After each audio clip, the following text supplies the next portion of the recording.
First of all ব্যাকগ্রাউন্ডের জন্য sorry, আমি এই ভিডিওতে মাইক এবং আমার ব্যাকগ্রাউন্ড যে সেটআপটাকে ঠিকমতো ইউজ করতে পারছি না, তার পেছনে কিছু কারণ রয়েছে। তো যাই হোক, আমি এখন এই ব্যাপারে এই ভিডিওতে যে ব্যাপারটা নিয়ে বেসিক্যালি কথা বলি, এই ব্যাপারটা হঠাৎ করে আলোচনার চর্চায় চলে এসেছে, সোশ্যাল মিডিয়াতে বিরাট পরিমাণে আলোচনা হচ্ছে। তো এর আগে আমরা ধুমপড় নিয়ে নানা রকম আপডেট পাচ্ছিলাম। মাঝখানে খবর আছে শাহরুখ খান থাকবে, তারপর খবর আছে ঋত্বিক রোশনকে নাকি আবার ফিরিয়ে আনা হচ্ছে, তারপর খবর আছে রণবীর কাপুর থাকবে, এরকম ধরনের নানা রকম খবর। আবার খবর আছে অক্ষয় কুমার পুলিশ হবে, এসআরকে ভিলেন হবে, এই ধরনের নানা রকম খবর ভাসতে থাকছে। এবং তারপর থেকে কোনো না কোনো সময় মিডিয়া থেকে পোস্ট করা হচ্ছে যে এটা সত্যিকারের খবর, কোনো কোনো সময় আবার পিআর টিম বলাচ্ছে যে না এটা পুরো ভুল খবর, আমরা কোনো রকম প্ল্যানিং করছি না। এতেই নানা রকম খবর ধুমপড় নিয়ে মার্কেটে আসতেই থাকছে। তো আজকে একটা খুব বড় খবর এসছে যে সুরিয়া ধুম পড়ে নাকি ভিলেন হিসেবে একটা মানে মেন ক্যারেক্টারে কি প্লে করতে পারে, মানে মেন ভিলেন যেটা কি হয়ে থাকে, যেমনটা ধুম 1, 2, 3-তে ছিল, ধুম পড়েও নাকি সুরিয়া মেন ভিলেন নাকি হতে চলেছে, এমন খবর আছে সোশ্যাল মিডিয়াতে ভাসছে। এবার এটা কতটা সত্যি সেই গ্যারান্টি আমি এখন দিতে পারছি না, কারণ নানা সময় নানা খবর উঠে এসেছে। তবে একটা ব্যাপার ক্লিয়ারলি বোঝা যাচ্ছে ধুমপড় কিন্তু হচ্ছে, কারণ প্রত্যেক দিন কিছু না কিছু খবর কিন্তু আসতেই থাকছে, যে কারণটা আশা রাখাই যায় যে হয়তো আমরা ধুমপড় সংক্রান্ত বড় আপডেট পাবো। এবার যে যে খবরগুলো সামনে আসছে সব যে সত্যি তা নাও হতে পারে, কে থাকবে সেটা আমাদেরকে সময় বলবে। এবার সুরিয়াকে নিয়ে যে ব্যাপারটা উঠে এসেছে, সুরিয়া ভিলেন, এই সিদ্ধান্তটা কতটা ঠিক বা কতটা ভুল সেটা নিয়ে আলোচনা করবো এই ভিডিওতে। তো আমার এটা ব্যক্তিগতভাবে মনে হয় সুরিয়াকে যদি ভিলেন হিসেবে আনা হয় ধুমপড়ে মেন ভিলেন হিসেবে, তাহলে এটা কিন্তু একটা বড় ভুল হবে।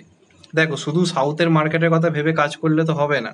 আজকে এটা ঠিক কথা যে আজকে জওয়ান যে রিলিজ করেছিল, জওয়ানে কিন্তু সাউথ ফ্যাক্টর বিরাটভাবে ছিল, তা সত্ত্বেও কিন্তু সাউথে ওটা যে বিরাট বিজনেস করেছিল তা কিন্তু নয়। হ্যাঁ, খারাপ বিজনেস করেনি, কিন্তু একটা কেজিএফ হিন্দি দেশে যে বিজনেস করে, আজ কিন্তু জওয়ান তামিলে কিন্তু সেই বিজনেস কিন্তু করতে পারেনি বিজয় সেতুপতি থাকা সত্ত্বেও, বা শাহরুখ খানের মতো একটা বড় নাম থাকা সত্ত্বেও। কারণ ওইখানে হিন্দি সিনেমার মার্কেটটা তুলনামূলকভাবে কিন্তু আজও কম, যেটা আজকে এখানে সাউথের মার্কেটে ক্রিয়েট হয়েছে সেটা কিন্তু আজও সাউথ ইন্ডিয়াতে, নর্থ ইন্ডিয়ার যে মার্কেটটা আজও কিন্তু হিউজভাবে কিন্তু ক্রিয়েট আজও হয়নি, এই নিয়ে কোনো সন্দেহ নেই। তো যে মার্কেটটা তারা মানে ক্যাচ করার চেষ্টা করছে এই কারণের জন্য, তো সেটা কিন্তু কোথাও গিয়ে ভুল। দেখুন, ওয়ার 2 এর ক্ষেত্রে প্রবলেমের কিছু নেই, কারণ ওয়ার 2-তে ঋত্বিকই মেন ক্যারেক্টার প্লে করছে, কবির ক্যারেক্টারটা ফিরছে, সেখানে এনটিআরকে আমরা একটা চরিত্র করতে দেখছি, সেখানে কিন্তু ঋত্বিককে মেন ক্যারেক্টার হিসেবে রাখা রয়েছে। যে কারণে নর্থ ইন্ডিয়াতে বিজনেসের ক্ষেত্রে কোনো প্রবলেম হবে না, প্লাস সাউথেও জিনিসটা চলে যাবে, এক্ষেত্রে কোনো প্রবলেম নেই। কিন্তু ধুম পড়ে যদি ভিলেন করা হয় সুরিয়াকে, এটা খুব বড় একটা ভুল সিদ্ধান্ত হবে। দেখুন, সুরিয়া আমার খুব পছন্দের অভিনেতা, আমি নিজেকে ওকে খুব রেসপেক্ট করি। রোলেক্সে যে কী ধরনের ভিলেনিয়াস ক্যারেক্টার প্লে করতে পারে সবাই আমরা জানি, এবং অনেক অভিনেতার থেকে হয়তো সুরিয়া অনেক ভয়ঙ্কর কাজ করবে, অনেক ফাড়ু একটা পারফরমেন্স দেবে, এ নিয়ে কোনো সন্দেহ নেই। রোলেক্স হিসেবে তার কাজ তো আমরা দেখেছি, প্লাস তার আপকামিং অনেকগুলো প্রজেক্টে বা আরও অনেক প্রজেক্টে ডেডলি যে ক্যারেক্টারগুলো, সেগুলো সুরিয়া সত্যি ভালো প্লে করে। কিন্তু ধুম পড়ে সুরিয়াকে ভিলেন করার প্রবলেমটা কোথায়? ধুমের ক্ষেত্রে মেন কি, মেন হচ্ছে ভিলেন যে ক্যারেক্টার। এবার নর্থ ইন্ডিয়াতে আজকে আপনারা দেখুন, নর্থ ইন্ডিয়ার যদি কথা বলি, তাহলে বর্তমানে বড় বড় নামের যারা হিরো তাদের কিন্তু সিনেমা বিশেষভাবে ওয়ার্ক করছে, তাদের জন্যই লোকে হলে আছে। ধুমের ক্ষেত্রে এই ব্যাপারটা বিশেষভাবে গ্রহণযোগ্য, যে কোনো নামি দামি অভিনেতাকেই তারা নেওয়ার চেষ্টা বারবার করেছে। ধুম 1টা বাদে, ধুম 1 একদম নতুনভাবে তৈরি ছিল, ওটা সারপ্রাইজিং হিট ছিল। ধুম 2 এর ক্ষেত্রে ঋত্বিককে এনেছে। ধুম 3 এ কে ছিল? আমির খান, ওই সময় সবচেয়ে বড় বক্স অফিস দেওয়া। তো এই সময় দাঁড়িয়ে সুরিয়াকে আনাটা আমার মনে হয় কোথাও গিয়ে ভুল হবে, কারণ ধুম 4 হিট হওয়াটা পুরোপুরি নির্ভর করে ভিলেনকে করছে তার উপর। সে বাইক চালাবে, তাকে নিয়ে নানা রকম ফ্যান্সি ইমাজিন মানে করতে শুরু করে দেয়। এখন এই মুহূর্তে শাহরুখ খান, সলমান খান, এই নামগুলো ট্রেন্ডিং এ রয়েছে, যেটা নিয়ে লোকের এক্সপেকটেশন প্রচুর। সেই সময় দাঁড়িয়ে সুরিয়াকে যদি ভিলেন করে আনা হয়, এটা কিন্তু অনেক দর্শককে কোথাও গিয়ে আঘাত করবে, যেটা হলো ডন 3-র ক্ষেত্রে। ডন 3-তে তো রণবীর সিং এর তো একটা জনপ্রিয়তা রয়েছে, ভালো অভিনেতাও, কিন্তু কেন আজ খিল্লি হচ্ছে? কারণ লোকে ডন মানে সবসময় শাহরুখ খানকে ভাবে, যেখানে দাঁড়িয়ে রণবীর সিংকে কেউ ভাবতে পারছে না। তেমন ধুমের ক্ষেত্রে লোকে ভিলেন হিসেবে বলিউডের কোনো নামি দামি অভিনেতাকে ভাবে, সেখানে সাউথ থেকে কাউকে নেওয়া খুব বড় লস হবে। তার কারণ হচ্ছে আমাদের সুরিয়ার ওপর সিনেমাটা পুরো নির্ভরশীল হয়ে পড়বে। আর নর্থ ইন্ডিয়াতে ধুমের মার্কেট বেশি, তো নর্থ ইন্ডিয়াতে কিন্তু সুরিয়ার ফ্যান ফলোয়িং কিন্তু অনেকটাই কম। হ্যাঁ, লোকে তার কাজ দেখে, তাকে পছন্দ করে, কিন্তু আজকে একটা থালাপতি বিজয়ের মতো বা আজকে একটা প্রভাসের মতো ক্রেজ কিন্তু নর্থ ইন্ডিয়াতে কিন্তু আমাদের সুরিয়ার কিন্তু নেই। যে কারণে আজকে দেখুন যে কাঙ্গুবা হিন্দিতে যে ট্রেলার এসছে, অতটা কিন্তু ক্রেজ ক্রিয়েট করতে পারেনি।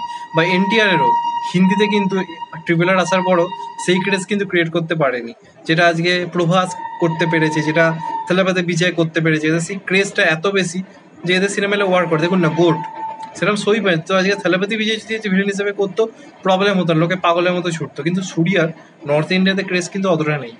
তো যে কারণে ভিলেন হিসেবে নেওয়াটা কোথাও গিয়ে ভুল হবে।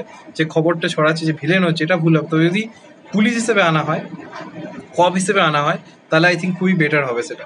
কিন্তু ভিলেন হিসেবে বলিউডের বড় নাম দরকার, খুবই বড় নাম দরকার, কারণ আজকে ধরুন আমি কথার কথা বলছি, আমাদের সূর্যাকে ভিলেন করা হলো, অপরদিকে রণবীর কাপুরকে করা হলো পুলিশ, বা শাহরুখ খানকে করা হলো পুলিশ, বা অক্ষয়কে করা হলো পুলিশ, সেটা কিন্তু খুব একটা কিন্তু ইফেক্ট ফেলতে পারবে না, কারণ লোকে ধুমেতে শাহরুখ, সলমান, অক্ষয় বলি বা যে বলি বা হোয়াট এভার, রণবীর কাপুর হোক বা যেই হোক না কেন, তাকে ভিলেন হিসেবে কল্পনা করছে।